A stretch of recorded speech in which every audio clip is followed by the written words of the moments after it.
Well, listening to that is our political editor, Jane Patterson. She joins us now. Jane, what a day. It can't have been easy for Judith Collins and Jonathan Coleman to concede defeat.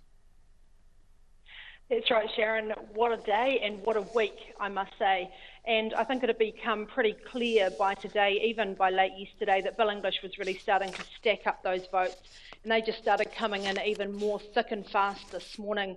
So Judith Collins, on her way into Parliament, obviously saw the writing on the wall. She withdrew at that stage. Dr. Coleman came through the bridge and was still not saying he would withdraw at that stage, but it was pretty obvious that he was certainly weighing up his options. It's only been in the last hour that he came out and conceded defeat to Mr. English. What he did say, though, was it's been very good to have the contest, and that is such a strong message that we've heard from National Party backbenchers in particular about they didn't want just an anointed handover. They wanted to have their voices heard. They wanted to make sure that when the new cabinet lineup is announced, and we're not quite sure when that's going to be, that there are going to be some fresh faces in there, and some of the talent in particularly the 2011 intake is going to be recognised.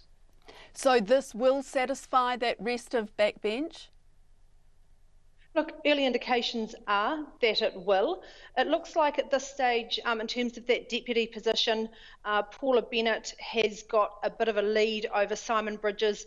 My feeling is that we'll end up with Bill English with Paula Bennett as the deputy, and then we of course have Stephen Joyce already confirmed as finance minister. The difference here is the Prime Minister chooses the finance minister, but it's still the caucus who chooses the deputy. Now that contest is by no means over, and we're going to have MPs lobbying, and both of those candidates lobbying over the weekend, because they will come back here on Monday morning to the caucus room to decide that deputy. Jane, will there be an early election? There is a lot of pressure building, and it's early stages. We haven't actually formally elected or had the Prime Minister sworn in yet, and you heard Bill English said, look, he'd say he didn't want to get ahead of himself.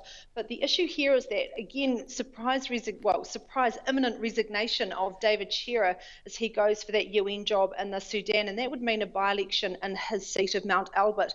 Now, we also have John Key, who's due to leave, and we also have David Cunliffe due to leave. Now, both of those MPs have said that they won't go until it's late enough that a by-election wouldn't be sparked.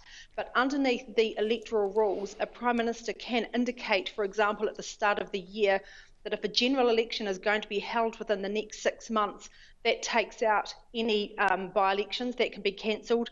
That does have to be agreed to, of course, as well by 75% of MPs in Parliament. That may be an option that Bill English considers.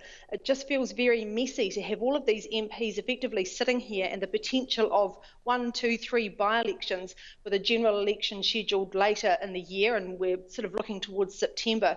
So Mr. English may well be considering the possibility of giving that intention and holding a mid-year election. Jane, thank you. That's our political editor, Jane Patterson.